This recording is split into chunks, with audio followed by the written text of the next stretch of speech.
पिछले 20 महीनों से मिडिल ईस्ट में तबाही का पर्याय बन चुके इसराइल को एक बड़ी कामयाबी हाथ लगी है।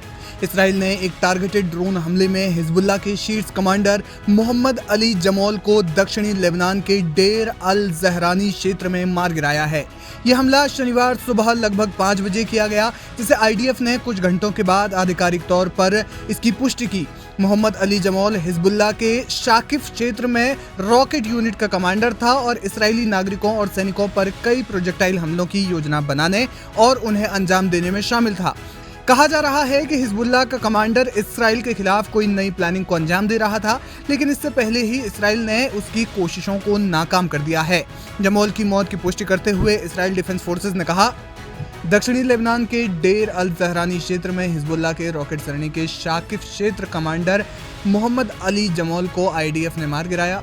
पूरे युद्ध के दौरान जमौल ने इजरायली नागरिकों और आईडीएफ सैनिकों पर कई प्रोजेक्टाइल हमले किए और हाल ही में वो क्षेत्र में हिजबुल्लाह के आतंकवादी बुनियादी ढांचे को फिर से स्थापित करने के प्रयासों में शामिल था।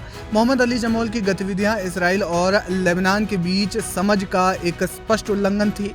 इसराइल राज्य के लिए किसी भी खतरे को दूर करने के लिए आईडीएफ काम जारी रखेगा। लेबनानी चैनल अल मायादीन ने भी मोहम्मद अली जमौल की पुष्टि की है। उन्होंने बताया कि जमौल उस समय सुबह की नमाज के लिए मस्जिद जा रहे थे, लेकिन इसी दौरान ड्रोन हमला हुआ और उसकी तत्काल मौत हो गई। यह हमला ऐसे समय में हुआ है जब इसराइल और हिजबुल्लाह के बीच 27 नवंबर 2024 को अमेरिका और फ्रांस की मध्यस्थता से एक युद्ध विराम समझौता हुआ था, जिसका उद्देश्य गजा युद्ध से जुड़ी 1 साल से अधिक की शत्रुता को समाप्त करना था। हालांकि इसराइल ने दावा किया है कि जमौल की गतिविधियां इस समझौते का उल्लंघन थी, क्योंकि वो हिजबुल्लाह के सैन्य ढांचे को पुनर्जनन करने की कोशिश कर रहा था। लेबनानी सरकार और कई अरब देशों ने इसराइल पर युद्ध विराम के बार उल्लंघन का आरोप लगाया है। माना जा रहा है कि इसके बाद हिजबुल्लाह और हमास संयुक्त रूप से इसराइल के इस हमले का बदला ले सकते हैं। हमास पर पहले से ही इसराइल कहर बरपा रहा है, लेकिन हमास को पूरी तरह से खत्म नहीं कर पाया है। ऐसे में कहा जा रहा है कि हमास इसराइल के खिलाफ प्लान कर रहा है और इस हमले ने उसे और भी आक्रामक बना दिया है। अब देखना ये होगा कि हिजबुल्लाह आगे क्या कदम उठाता है।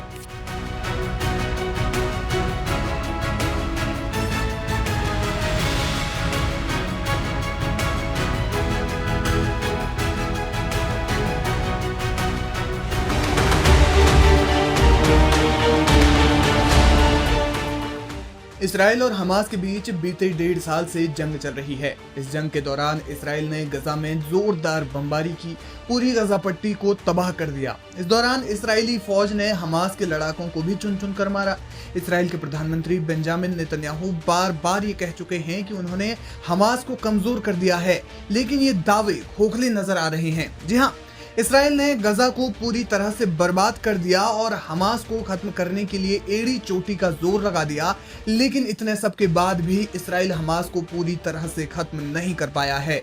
रिपोर्ट्स में दावा किया जा रहा है कि हमास के पास अब भी करीब 40,000 लड़ाके हैं।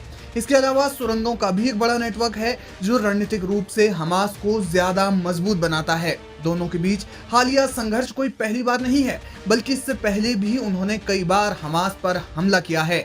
इसराइल ने हमास के खिलाफ कई सैन्य अभियान चलाए हैं, जिनमें साल 2008, 2012, 2014, 2021 और 2023 से चल रहा वर्तमान संघर्ष शामिल है। ये वो साल हैं जब हमास पर इसराइल ने कहर बरपाया, लेकिन हमास को पूरी तरह से खत्म करना संभव नहीं हो पाया है। इसके कई कारण हैं। हमास एक सशस्त्र समूह होने के साथ साथ गजा में सामाजिक और राजनीतिक संगठन भी है। ये स्कूल, अस्पताल और कई कल्याणकारी सेवाएं चलाता है, जिससे इसे स्थानीय आबादी में समर्थन भी प्राप्त है। इसकी गहरी जड़ें इसे पूरी तरह उखाड़ना मुश्किल बनाती है। हमास का मजबूत सुरंग नेटवर्क। हमास का टनल नेटवर्क इसराइल के लिए हमेशा से ही सिरदर्द रहा है। ये नेटवर्क उसे सैन्य और रणनीतिक ताकत देता है। ये सुरंगें हमास को हमलों, हथियारों की तस्करी और लड़ाकों की आवाजाही में मदद करती है। हमास इन्हीं सुरंगों में अपने हथियार, राशन और महीने के संघर्ष के लिए साजो सामान रखता है, जो जंग के लिए हमास को और ज्यादा मजबूत बनाता है। हमास ने युद्ध में लगातार फंसे रहने के बावजूद बड़ी संख्या में लड़ाकों की भर्ती की है, जो उसे सैन्य ताकत देते हैं। इसके अलावा एक बड़ा कारण ये भी है कि हमास संगठनात्मक रूप से बेहद लचीला है।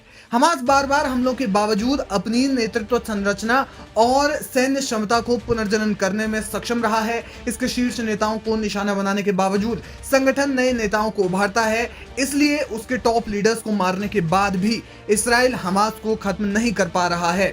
बड़ी बात यह है कि हमास को कमजोर करने के लगातार दावों के बावजूद इसराइल हमास की कैद से अपने बंधकों को रिहा नहीं करवा पाया है, जिससे पीएम नेतन्याहू के खिलाफ आक्रोश बढ़ रहा है।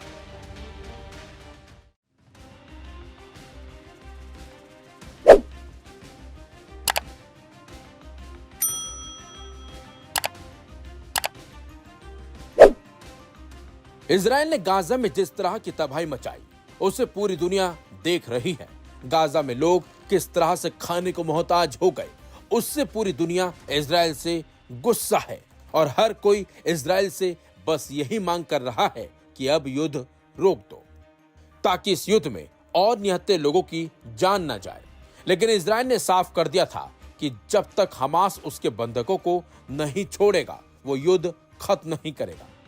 लेकिन इसी बीच इजराइल और हमास युद्ध को लेकर एक बड़ी खबर सामने आई, जिससे उम्मीद जगी है कि अब इस युद्ध पर विराम जरूर लगेगा।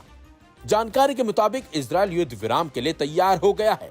बताया जा रहा है कि इजराइल के प्रधानमंत्री बेंजामिन नेतन्याहू ने कहा है कि उनकी सरकार ने अमेरिका के मध्य पूर्व शांति दूत स्टीव विटकॉफ द्वारा प्रस्तुत एक नए युद्ध विराम प्रस्ताव को स्वीकार कर लिया है। वहीं फिलिस्तीनी संगठन हमास ने पुष्टि की है कि उसे यह नया प्रस्ताव मध्यस्थों के जरिए मिला है और वो इस पर गंभीरता से विचार कर रहा है। समाचार एजेंसी रॉयटर्स ने गुरुवार को इजरायली मीडिया के हवाले से ये जानकारी दी है। रिपोर्ट के मुताबिक अमेरिकी दूत स्टीव विटकॉफ ने बुधवार को वॉशिंगटन में कहा, मुझे इस बात की बहुत अच्छी भावना है कि हम एक अस्थायी युद्ध विराम और एक दीर्घकालिक शांतिपूर्ण समाधान की दिशा में बढ़ सकते हैं।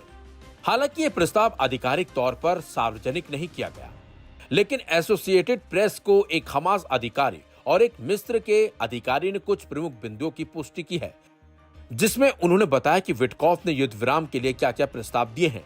60 दिनों के युद्ध विराम की योजना है, जिसमें दोनों पक्ष लड़ाई रोकेंगे।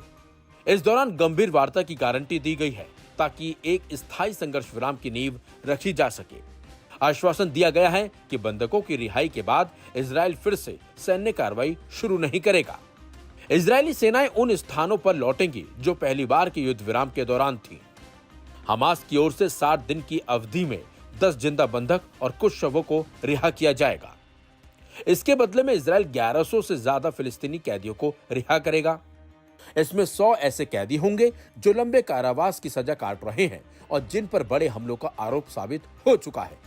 हालांकि इजरायली नेतृत्व ने पहले ही साफ कर दिया कि उसका उद्देश्य गाजा पट्टी पर कंट्रोल करना और हमास को या तो खत्म करना, निहत्था करना या फिर गाजा से भगाना है। इसके साथ ही वो 7 अक्टूबर 2023 के हमलों के दौरान पकड़े गए अभी बचे हुए 58 बंधकों की वापसी सुनिश्चित करना चाहता है।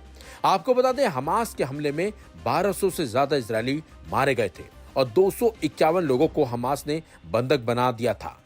इसके जवाब में इजराइल की तरफ से चलाए गए अभियान में अब तक 54,000 से ज्यादा फिलिस्तीनियों की मौत हो चुकी है, जिसमें गाजा के स्वास्थ्य मंत्रालय के अनुसार नागरिक और लड़ाके दोनों शामिल हैं। लेकिन अब सब कुछ हमास पर डिपेंड है कि हमास अब जिस तरीके से नया प्रस्ताव अमेरिका की तरफ से दिया गया है उसे मानेगा या फिर नहीं। अगर वो इस प्रस्ताव को मान लेता है तो दोनों देशों के बीच युद्ध विराम हो सकता है। फिलहाल देखना होगा हमास का रुख क्या है।